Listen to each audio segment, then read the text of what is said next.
ব্যালকনির এক করোনায় একটা চেয়ারে চুপচাপ একটা মানুষ বসে থাকে। তার চোখ দুটো খোলা, কিন্তু সে চোখে কোনো পলক পড়ে না, কোনো ভাষা নেই।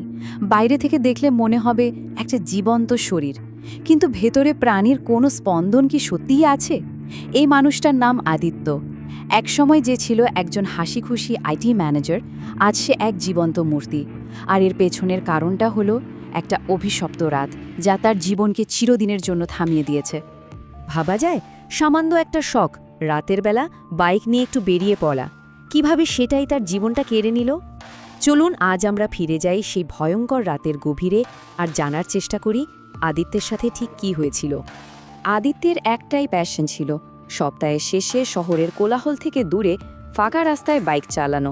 তার কাছে এই নিস্তব্ধ রাতগুলো ছিল মুক্তির মতো। কিন্তু সে ঘুণাক্ষরেও টের পায়নি যে নিস্তব্ধতাকে সে খুঁজছিল সেটাই তার জীবনের সবচেয়ে বড় সর্বনাশ ডেকে আনবে।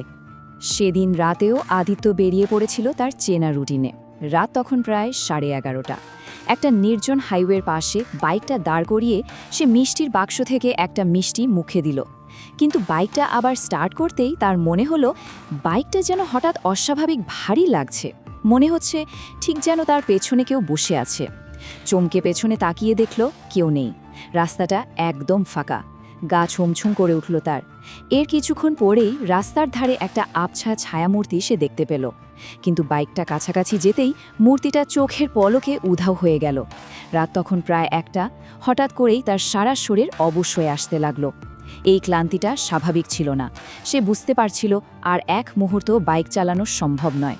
তাই বাধ্য হয়েই কাছাকাছি একটা ছোট হোটেলের রাতটা কাটানোর জন্য ঢুকে পড়ল।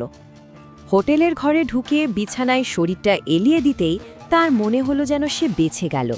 কিন্তু চোখ বন্ধ করার ঠিক আগের মুহূর্তে তার মাথায় একটা হিমশীতল চিন্তা খেলে গেল। এই ঘরে, বা হয়তো তার নিজের শরীরের ভেতরেই, সে একা নয়। এই ভাবনার পরেই সে এক গভীর অস্বাভাবিক ঘুমে তলিয়ে গেল। পরের দিন সকালে আদিত্য যখন বাড়ি ফিরল, তার স্ত্রী নিধি প্রথম দেখাতেই বুঝে গিয়েছিল কিছু একটা ভয়ানক গণ্ডগোল হয়েছে। যে আদিত্য বাড়ি থেকে গিয়েছিল আর যে ফিরে এসেছে, তারা দুজন এক মানুষ নয়। এখান থেকে শুরু হলো এক ভয়ঙ্কর অধ্যায়। যে মানুষটা রাতের রাস্তাকে ভালোবাসত, সে এখন অন্ধকার নামলেই ভয়ে কাঁপতে শুরু করেছে। তার শরীরে সবসময় একটা চাপা জ্বর। আর যে শান্ত যুক্তিবাদী আদিত্যকে সবাই চিনত, সে এখন হয়ে উঠেছে এক হিংস্র খিটখিটে অচেনা মানুষ। তার চোখের চাহানিটাও বদলে গিয়েছিল। নিধির দিকে তাকালে মনে হতো সে যেন নিধিকে দেখছে না, দেখছে তারও ভেতরের অন্য কাউকে। এরপর শুরু হলো তার ভয়ঙ্কর আর অদ্ভুত সব চাহিদা। সে কাঁচা মাংস খেতে চাইত, তাও আবার বিশেষ করে কালো মুরগির মাংস। বাড়িতে একটা কালো বিড়াল পোষার জন্য সে পাগলামি শুরু করলো। বলতো কালো বিড়াল নাকি অশুভ শক্তিকে দূরে রাখে। ঠাকুরের ছবির সামনে লেবু কেটে রাখার জন্য জেদ করত। আর তার এই সব দাবি পূরণ না হলে সে পশুর মতো হিংস্র হয়ে উঠত। তার মুখ দিয়ে একটাই কথা বেরোতো, প্রতিশোধ। পরিস্থিতি চরমে উঠল যেদিন আদিত্যের বাবা মা তাকে দেখতে এলেন। আদিত্য তাদের দেখেই পশুর মতো গর্জে উঠল। নিজের জন্মদাতা বাবা মাকে অশ্রাব্য ভাষায় গালিগালাজ করে বাড়ি থেকে বেরিয়ে যেতে বলল। নিধি এবার নিশ্চিত হলো এটা কোনো সাধারণ মানসিক অসুস্থতা নয়। আদিত্যের শরীরে অন্য কেউ বাসা বেঁধেছে। যখন সব ডাক্তার, সাইকিয়াট্রিস্ট হাল ছেড়ে দিল, তখন পরিবার নিরুপায় হয়ে এক তান্ত্রিকের শরণাপন্ন হলো। নাম পণ্ডিত কালীচরণ মহারাজ। কালীচরণ আদিত্যকে দেখেই বলে দিলেন, এর পেছনে কোনো ডাক্তারি কারণ নেই। পণ্ডিতজি নিশ্চিত করলেন যে আদিত্য এক অতৃপ্ত আত্মার কবলে পড়েছে, এমন এক আত্মা যা প্রতিশোধের আগুনে জ্বলছে।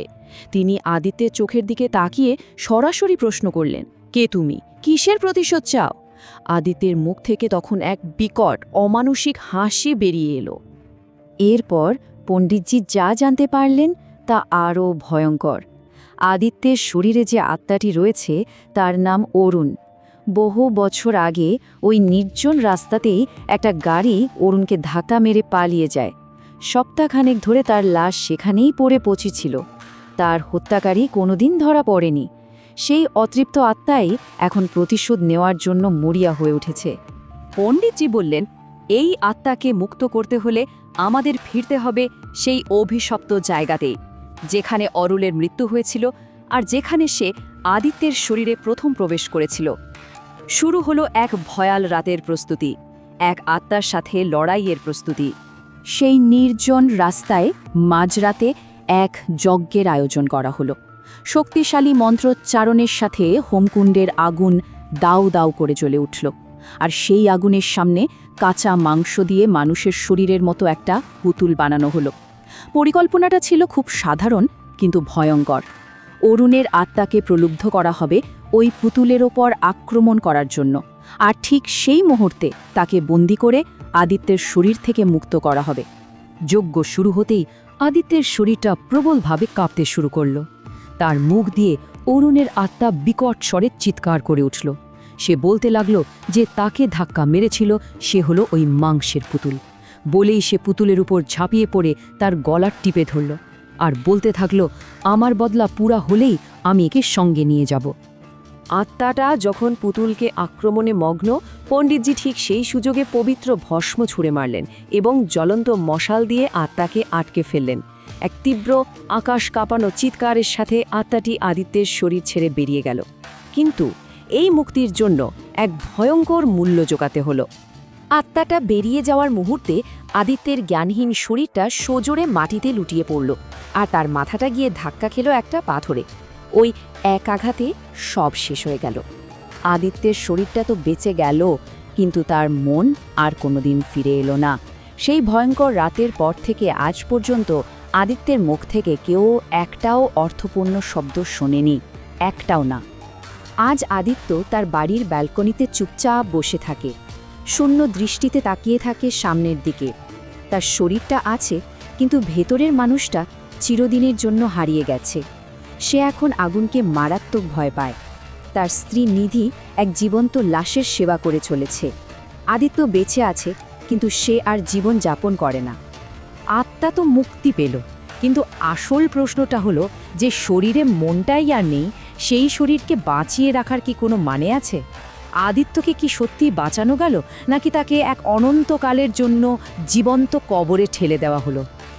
আদিত্যের মতো আরও কত না বলা কাহিনী লুকিয়ে আছে আমাদের চারপাশে, অন্ধকারের আড়ালে। এই রকম আরও ভয়ঙ্কর আর রহস্যময় গল্পের সাক্ষী হতে সাসপেন্সি বাংলা চ্যানেলটি সাবস্ক্রাইব করুন।